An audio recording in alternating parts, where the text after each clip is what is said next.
Transistor en configuración de emisor común. En este video veremos cómo deducir las fórmulas de una configuración en emisor común, como tenemos aquí, y después un ejercicio de aplicación. Entonces vamos primero a diferenciar la configuración. Como el nombre lo dice, el emisor del transistor se encuentra en común con ambas fuentes. Tenemos aquí dos resistencias que polarizan de manera directa a la base y luego de manera directa también al colector. Entonces, el emisor es común en este caso y la terminal emisor va a tierra. Aplicamos para el circuito del transistor es un NPN. Entonces, lo que hay que hacer primero es deducir nuestras relaciones matemáticas para encontrar las fórmulas que rigen este circuito. Lo primero que hay que hacer es diferenciar que tenemos dos mallas, la malla de la base y la malla del colector. De tal manera que aquí la flecha del emisor siempre nos dice exactamente hacia dónde fluye la corriente. Entonces, podemos utilizar eso para establecer una corriente en la malla de la base. Como la corriente forma parte de la base, entonces le puedo poner I de base. Aplicando ley de voltajes de Kirchhoff hacia la malla de la base, encontramos que tenemos la fuente, que es BBB. Los dobles subíndices recuerden que son fuentes, voltaje de la fuente de colector y voltaje de la fuente de la base. Esto significa que esta fuente de la base suministra voltaje a este elemento y a la unión que se encuentra aquí, que es la unión PN, recordamos, del diodo, o también conocido como diodo base emisor. Por lo tanto, entonces la fuente de la base suministra voltaje en la resistencia de base, lo cual podemos establecer como I de base por resistencia de base, más la caída de voltaje que está en la unión del diodo PN, la unión del diodo base emisor, que siempre es 0.7 voltios para cuando está activo ese diodo. Entonces tenemos aquí, recordemos, está polarizado en directo y entonces el diodo se polariza y entonces fluye una corriente. Lo que me interesa aquí es deducir la corriente de la base, por lo tanto, de esta ecuación podemos fácilmente encontrar a cuánto equivale la fórmula para la corriente de la base.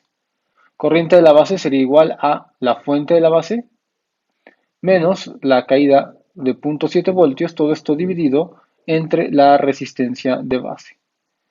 Y aquí deducimos nuestra primera fórmula para la corriente de base. Otra fórmula importante a este circuito que se aplica es obviamente la beta. Recordamos que la beta del transistor para CD usualmente es la relación entre la corriente de colector sobre la corriente de la base. Entonces, la beta me relaciona corriente de colector, es decir, corriente de esta malla, con la corriente que se encuentra en la malla de entrada, que es la de la base. Ahora, analicemos, para encontrar otra fórmula, analicemos ahora la malla del colector. Aquí, otra vez, esta flecha me indica hacia dónde fluye la corriente. No la puedo poner así porque estaría en contrario, sino ahora tengo que ponerla justo así. Entonces, esto sería la corriente del circuito de colector, IC. Y aplicando la misma ley de voltaje, sería esta fuente igual a la caída de voltaje que existe en la malla. Entonces tendría yo el voltaje de la fuente de colector, VCC, igual a voltaje en la resistencia de colector, que sería para este caso IC por RC, más la caída de voltaje que se forma en la terminal del colector y del emisor, que se le conoce como voltaje colector emisor. Al momento de dibujar una recta de carga, los datos importantes son corriente de colector y también nuestro voltaje colector emisor. Por lo tanto, lo que aquí me interesa es despejar el voltaje colector emisor. Entonces, el voltaje colector emisor lo encontramos como VCC menos IC por RC, despejándolo de manera correcta. Ahí está. Bueno, esto es una letra C. Ahí está. Y ahí tenemos una fórmula más. Recordemos que los índices dobles, como acá tenemos VCE, indican que, por ejemplo, si aquí yo quiero voltaje colector emisor, indican que esto es una resta de el índice del voltaje de colector menos el voltaje de emisor. Entonces esto es voltaje de colector menos voltaje de emisor. De tal manera que si yo quiero encontrar el voltaje de colector, lo puedo hacer así. Pero aquí hay una característica para este circuito. Vean cuánto vale el voltaje emisor. El voltaje emisor está conectado hacia tierra y como todos los voltajes se miden con respecto a tierra, entonces encuentro que el voltaje en el punto de emisor pues va a ser 0. Entonces, para este caso, el voltaje de emisor será siempre 0. Y entonces, de aquí podemos dar cuenta, si esto vale 0, el voltaje de emisor automáticamente vale cero, entonces ya no lo puedo, ya no es necesario que lo escriba, y la ecuación me queda así. El voltaje colector-emisor es igual al voltaje de colector. Si queremos deducir otro voltaje, por ejemplo, el voltaje de la base, que son de los voltajes importantes también, voltaje de la base lo encontraré yo exactamente de la terminal de base con respecto a tierra, que sería aquí, voltaje B sub B, que es voltaje de la base. ¿Y qué encontramos en este punto hacia tierra? Pues encontramos la unión del diodo PN. Entonces, para este circuito, el voltaje de la base es equivalente a 0.7 voltios o a lo que mida la unión del diodo base emisor.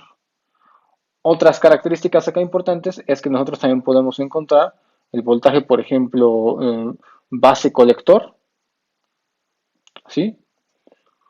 Y como lo hemos mencionado, si tiene doble subíndice, tendríamos que hacer el voltaje de la base menos el voltaje de colector.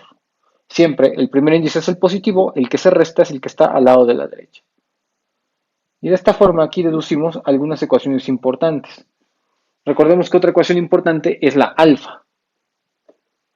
La alfa, en términos de la beta, nos quedaría de la siguiente manera. Sería la beta entre beta más 1. Entonces, estas dos relaciones, junto con las ecuaciones del circuito, nos van a ayudar a nosotros a identificar los parámetros y los cálculos importantes de esta configuración. Pasamos ahora a nuestro ejercicio de aplicación. Tenemos un transistor en emisor común, que muchas veces se da este tipo de configuración. Entonces, una sola fuente polariza tanto el lado de la base como el lado del colector. Sin embargo, esto lo podemos desglosar como el circuito de la fuente, que vale 12 voltios, y el circuito también, que del lado del colector también equivale a 12 voltios. Entonces, sabiendo eso y conociendo nuestras fórmulas, vamos a encontrar estos parámetros. Siempre, de inicio, si tenemos el circuito, podemos iniciar con la corriente de la base. Recordamos que la fórmula para la corriente de la base es el voltaje de la fuente de base, que en este caso son, voy a ponerlo así, voltaje de la fuente de la base menos 0.7 voltios entre la resistencia de base. Sustituyendo los datos tenemos que la fuente son más 12 voltios menos 0.7 voltios que tenemos sobre la resistencia, que son 240 kilo ohms. Lo único que hay que tener cuidado es el tratamiento de las unidades. Se recomienda una calculadora científica para poder hacerlo de manera veloz. Entonces, al establecer me queda 47 microamperios.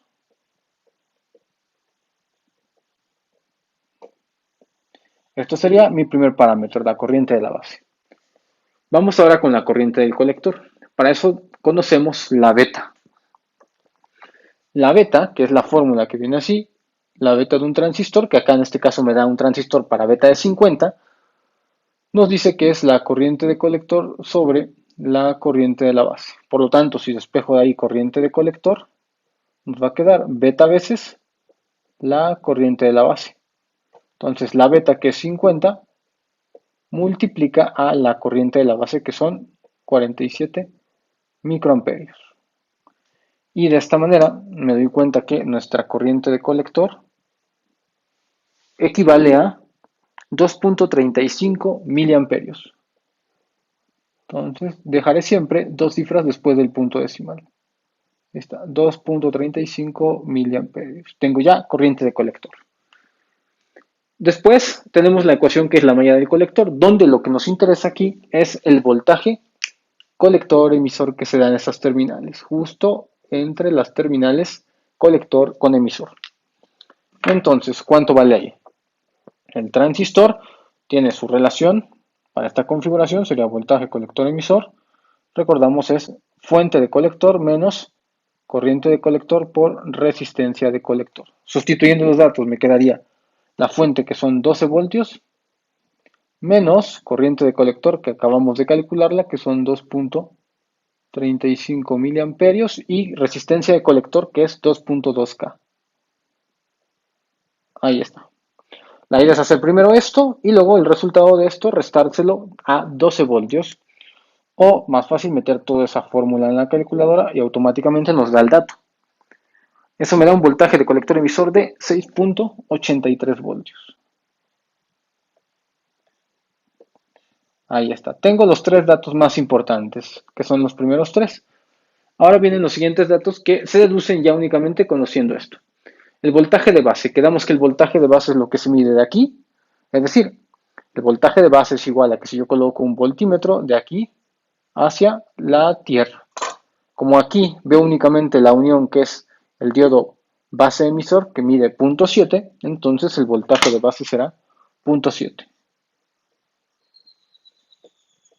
O el aproximado dependiendo la unión del tipo del diodo ahí. Luego, el voltaje de colector. Para este circuito quedamos que el voltaje de colector es idéntico al voltaje colector emisor. ¿Por qué? Porque sería equivalente a colocar un voltmetro aquí y de aquí con respecto a tierra. Entonces este punto es el colector, que es lo que yo busco. Entonces, ¿qué mediríamos si estamos de aquí a tierra? Pues mediríamos exactamente este punto. De aquí ya no hay nada más que la unión a tierra. Entonces, pues sería el voltaje colector emisor, que esto equivale a 6.83 voltios para esta configuración. No siempre será de esta forma para las distintas configuraciones, pero lo que sí podemos hacer es hacer estas lecturas.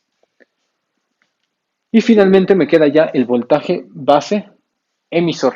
¿Es base emisor? No, es base colector, perdón. Aquí lo que nos piden es el voltaje base colector.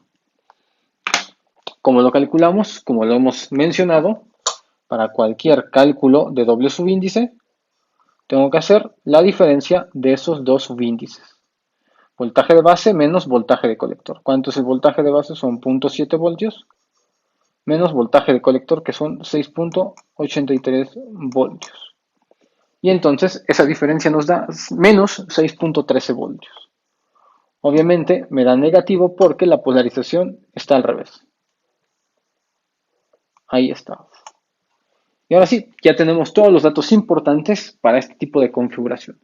En próximos videos veremos más ejercicios de configuración de emisor común, además de trazar su recta de carga junto con su corriente de saturación. Transistor en emisor común. En este caso veremos cómo calcular la corriente de colector en saturación y el voltaje colector emisor en corte, además de la recta de carga. Después de la teoría veremos un ejercicio de aplicación. Ahora, ¿a qué se refiere la corriente de saturación y el voltaje en corte? Bueno, el transistor puede funcionar tanto como conmutador, es decir, un circuito que abra y cierra el paso de la corriente, y también como amplificador. Para cuando nosotros estamos en la zona de saturación sucede lo siguiente. El voltaje colector emisor, en este caso en la saturación, tiende a ser cero. Esto se da porque el transistor prácticamente es un interruptor completamente cerrado. Entonces, en esencia, lo que tendríamos sería esto. Aquí nuestro transistor completamente cortocircuitado y después el camino hacia tierra en la malla del colector. Entonces, si nos damos cuenta, aquí tendríamos el voltaje de la fuente y la resistencia de colector. Automáticamente aquí podemos nosotros calcular que la corriente de colector en saturación, la ICSAT, la calculamos simplemente como BCC entre RC, pura ley de Ohm. Entonces, sería BCC entre RC para esta configuración de transistor. Para poder obtener la corriente de colector en saturación, lo único que hay que recordar es esto, que el voltaje colector emisor va a ser cero, ya que el transistor se va a cortocircuitar entre las terminales colector emisor. Por lo tanto, la coordenada que le va a corresponder a la recta de carga en su extremo superior será la corriente de colector en saturación. Lo único que hay que hacer es el voltaje de la fuente de colector dividido entre la resistencia que existe en la malla de colector. Ahora bien, esto es para calcular el punto extremo arriba de la recta de carga. Cuando hablamos de corte, significa que el transistor va a estar completamente abierto. Entonces, cuando se habla de corte, aquí es la corriente de colector la que se hace automáticamente cero. Si se hace cero, significa que el transistor no se encuentra cortocircuitado, sino se encuentra análogamente abierto. Por lo tanto, el circuito que vería el transistor sería de esta manera. Transistor abierto, el VCC, aquí la resistencia de colector, y lo que me interesa en este caso es el voltaje colector emisor, que es el voltaje siempre en las terminales colector emisor.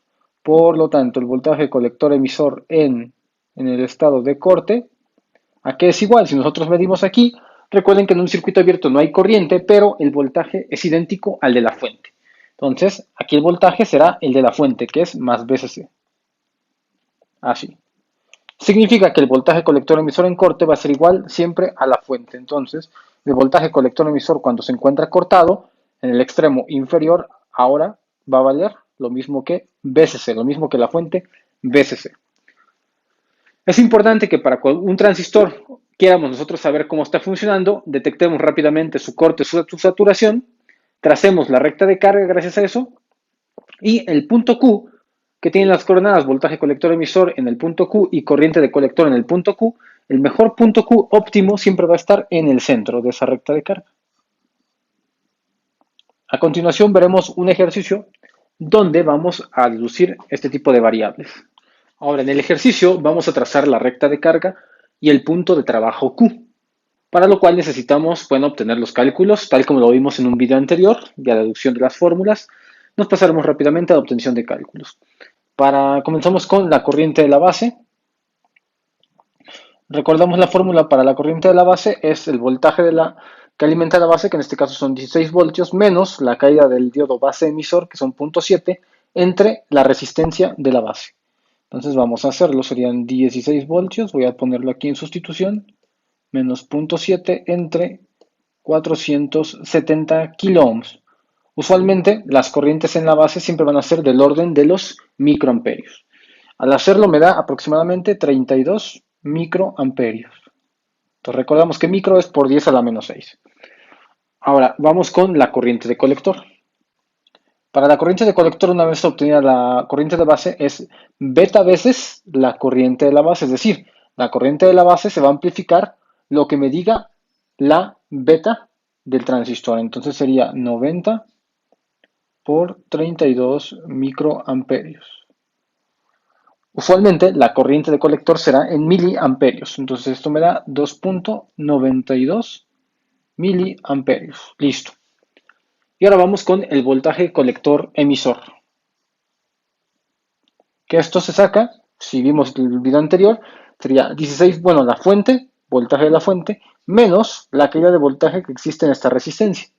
Entonces esto sería 16 voltios menos, para la caída de voltaje sería ley de Ohm, serían 2.7 kiloohms, multiplicando a la corriente de colector, que son 2.92 miliamperios. Ahí está. Al hacer esto me da 8.08 voltios. Recordamos que el punto Q, el punto de trabajo que me interesa, tiene las coordenadas voltaje colector emisor en el punto Q, que es este de aquí, entonces sería 8.08 voltios, vamos a ponerlo así, coma, la otra coordenada es la corriente de colector, que es 2.92 miliamperios. Lo voy a poner sin unidades, ya nosotros sabemos de qué se trata, 2.92. Entonces, esto está aquí dado en voltios y esto está dado en miliamperios. Una vez que tengo el punto Q de trabajo, nos falta trazar la recta de carga, pero para eso necesito las coordenadas en donde van a trazar, es decir, la corriente de colector en saturación y el voltaje colector emisor en corte.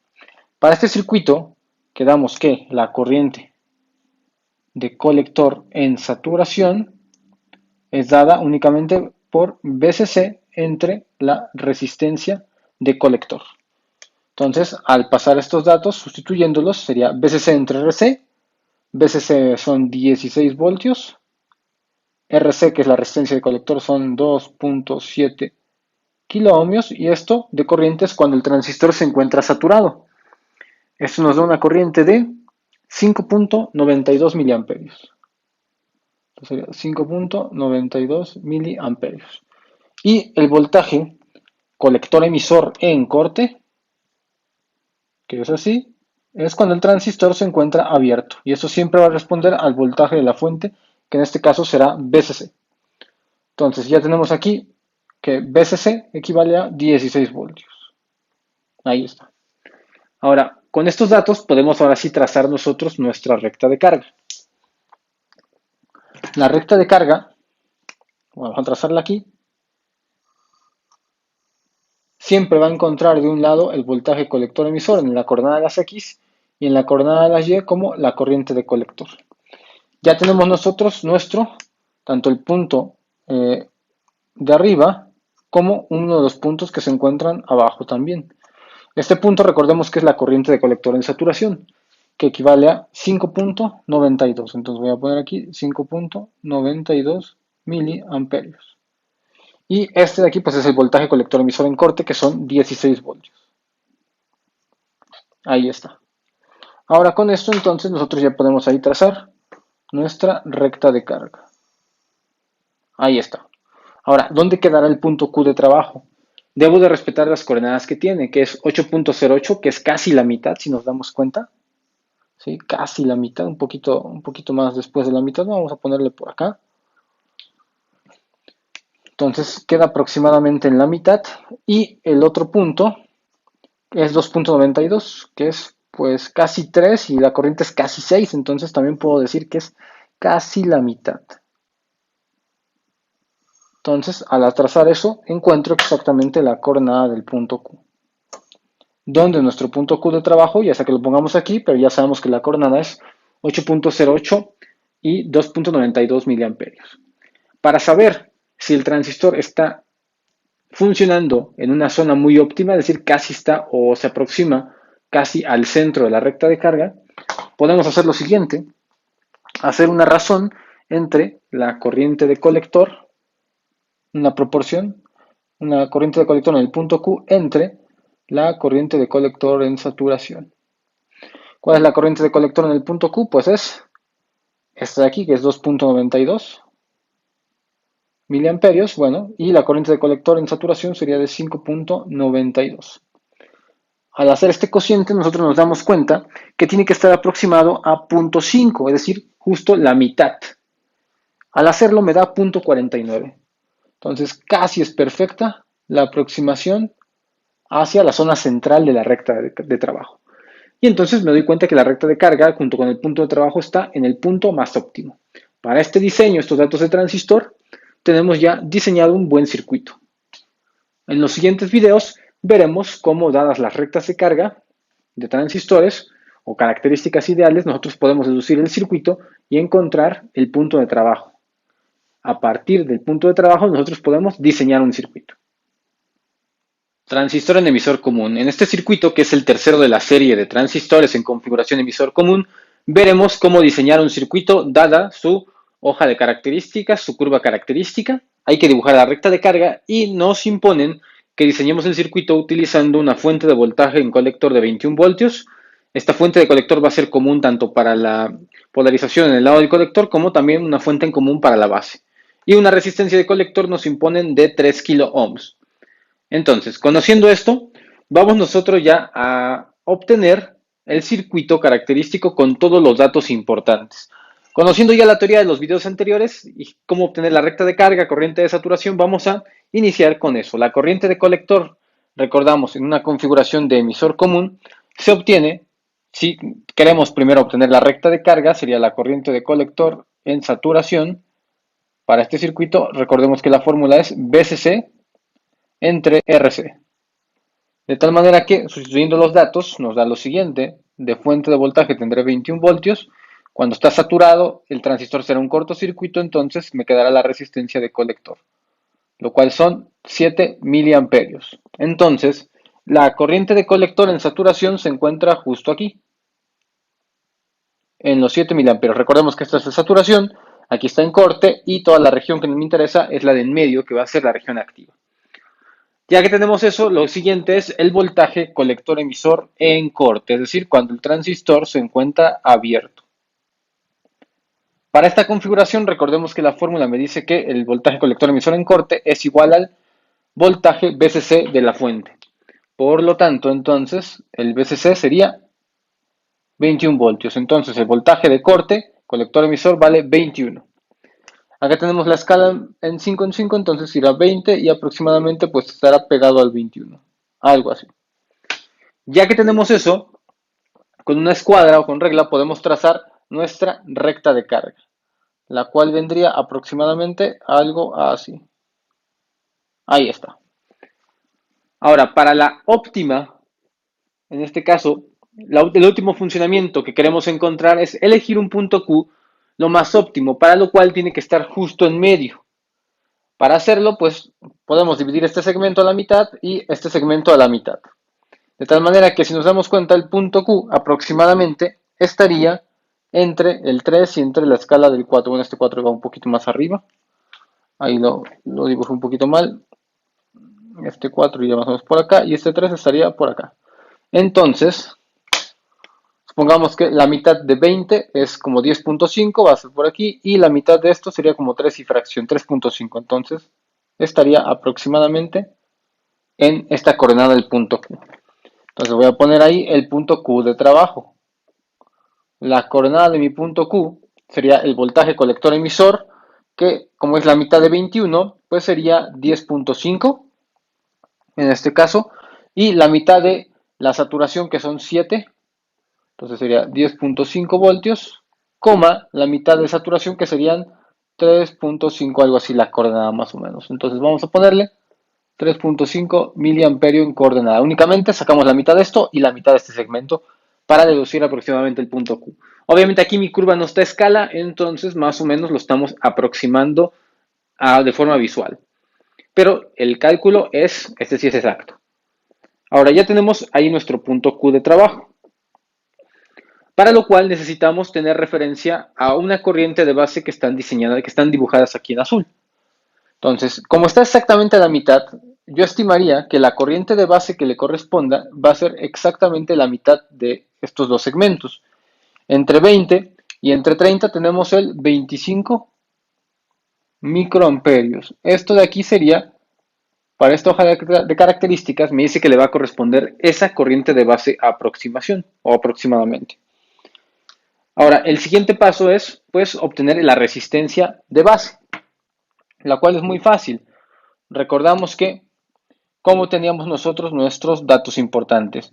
Para la corriente de base, que es una de las ecuaciones en la malla de la base, era el voltaje de base, que en este caso es el VCC, porque polariza tanto a la base como al lado del colector, menos la caída de voltaje, que son 0.7, entre la resistencia de base. Ahora queremos despejar resistencia de base, entonces lo único que hacemos es pasarla multiplicando y la corriente de base pasaría entonces dividiendo. Así. Listo. Ya que tengo todos los datos, puedo calcular la resistencia de base. El voltaje serían 21 voltios de fuente menos 0.7 voltios entre corriente de base, que es una aproximación a 25 microamperios. Ahí está. Entonces, ¿cuánto me dará la resistencia de base para este circuito? Me da aproximadamente 812 kiloohms calculados. Ahí está. Entonces, este es otro dato importante. Voy a ponerlo aquí en ir haciendo mis datos importantes. Serían 812K kiloohms. Listo. Ya tenemos eso. Ahora, ¿qué sigue entonces? Bueno, incluso ya tenemos aquí la corriente de colector, que es esta. Recordemos que estos valores que están en el punto aquí de trabajo, es justo, estos valores dan el voltaje colector emisor y esta es la corriente de colector. Ambas son en el punto Q. Entonces, muchas veces le ponen un subíndice después, que es en el punto Q. Significa que son tanto la corriente de colector en funcionamiento normal y el voltaje colector emisor en funcionamiento normal ya cuando se activa el circuito. Ahora, pasamos entonces con la ganancia. ¿Qué ganancia debe de tener el transistor para estas características? Entonces, nosotros sabemos que la beta del transistor es la corriente de colector entre la corriente de base. Tenemos ambos datos. Entonces, la corriente de colector, que es de, acá tenemos, como es en funcionamiento, sería 3.5, perdón, miliamperios. Y nuestra corriente de base elegida, que es de 25 microamperios. Entonces, al hacer esto, ¿qué me da? Nos da una ganancia de 140. Ahí está, tenemos ya la ganancia, que es la beta. Vamos a ponerla aquí, una beta de 140 para este transistor. Y la alfa, que también es otro parámetro importante, la alfa en CD, para este caso sería, recordemos, en términos de la beta, es beta entre 1 más beta o beta más 1. De cual de lo tal, pues nos podemos dar cuenta que esto es 140 entre 141. Recordemos que el alfa siempre es cercana a la unidad. Entonces, en este caso me queda como 0.992. Entonces, no hay ningún problema. Mientras más cercano a la unidad, mejor queda el diseño. Esto quiere decir que mientras más cercano a 1, la corriente de emisor se estará aproximando, aproximadamente será igual a la corriente de colector, lo cual es lo deseado en esta configuración. Ahora, vamos con el siguiente punto, que es ahora sí, diseñar ya o dibujar el circuito. Si nos damos cuenta con estos cálculos, este análisis, y ya obteniendo la recta de carga, yo ya puedo esquematizar cómo quedaría mi circuito. Y mi circuito quedaría de la siguiente manera. Sabemos que la configuración viene así. Ahí está. Y aquí el emisor común a tierra. Ahí está. Entonces los datos que aquí tenemos es que la fuente son 21 voltios que polariza tanto arriba como a la base y como a la parte del colector. Tenemos resistencias que son la de colector, que es de 3 kilo ohms. Y para esto la resistencia de base sería 812K. 812 kilo ohms. Ahí está. ¿Qué más datos tenemos ahí en parámetros? Pues ya tenemos incluso todo. Tenemos cuánto es el voltaje colector emisor, ya lo tenemos calculado. Bueno, de hecho, obtenido gracias a nuestra recta de carga, que son 10.5 voltios. Y nuestra corriente de colector, que está aquí. En el punto Q, que es de 3.5 miliamperios. Ahí está. ¿Qué más tenemos? La corriente de la base, obviamente, que circula aquí, que es de 25 microamperios con estos valores. Y otro dato importante es que el transistor que debo de elegir para que se den estas características es que debe tener una beta, una ganancia en beta de 140. Si no existe un transistor así, entonces tendré que buscar uno de 150 y acoplarle lo más cercano a las características, considerar una beta como tal. Y aquí tengo ya mi diseño ya con esa configuración. ¿Qué más podríamos obtener de esto? Bueno, podemos comprobar que los datos son correctos. Si aquí multiplicamos corriente de colector por 3 kilo ohms, nos da aproximadamente 10.5 voltios. Estos 10.5 voltios más estos 10.5 voltios me generan la caída de voltaje de toda la fuente, que son 21 voltios. La corriente de la base aquí está polarizando 25 microamperios. Todas las ecuaciones automáticamente quedan cuadradas gracias a que nosotros hemos diseñado en base a eso. Datos importantes para que no se queme, por ejemplo, un punto importante es calcular la potencia del transistor. Potencia del transistor 1, que es este. Para la potencia, pues es voltaje por corriente. En este caso, la corriente que circula por el lado del colector hacia el emisor, es de 3.5 miliamperios. Esto va a multiplicar a la caída de voltaje cuando está activo, que es 10.5 voltios. Si nos damos cuenta, para la potencia se consideran los valores del punto Q automáticamente. Y entonces, haciendo esto, la potencia por el transistor me da de 36.75 miliwatts. Es una potencia muy baja y para que el transistor no se queme, debo de verificar que en mi diseño la potencia en la hoja de datos sea mayor a lo que yo estoy calculando aquí. ¿Qué otros datos importantes aparecen en el diseño? Bueno, pues las potencias en las resistencias. Pero esto, bueno, ya sabemos que por simple, ya sea por la ley de Joule, podemos obtener rápidamente la potencia por cada resistencia, corriente cuadrada por resistencia, corriente cuadrada por resistencia. Incluso saber también la potencia que va a disipar la fuente hacia todo el circuito de transistor. Y listo. De esta manera ya nos queda este diseño en transistor en emisor común. Los siguientes videos tratarán sobre las siguientes configuraciones de los transistores para poder hacer circuitos diseñados en amplificadores.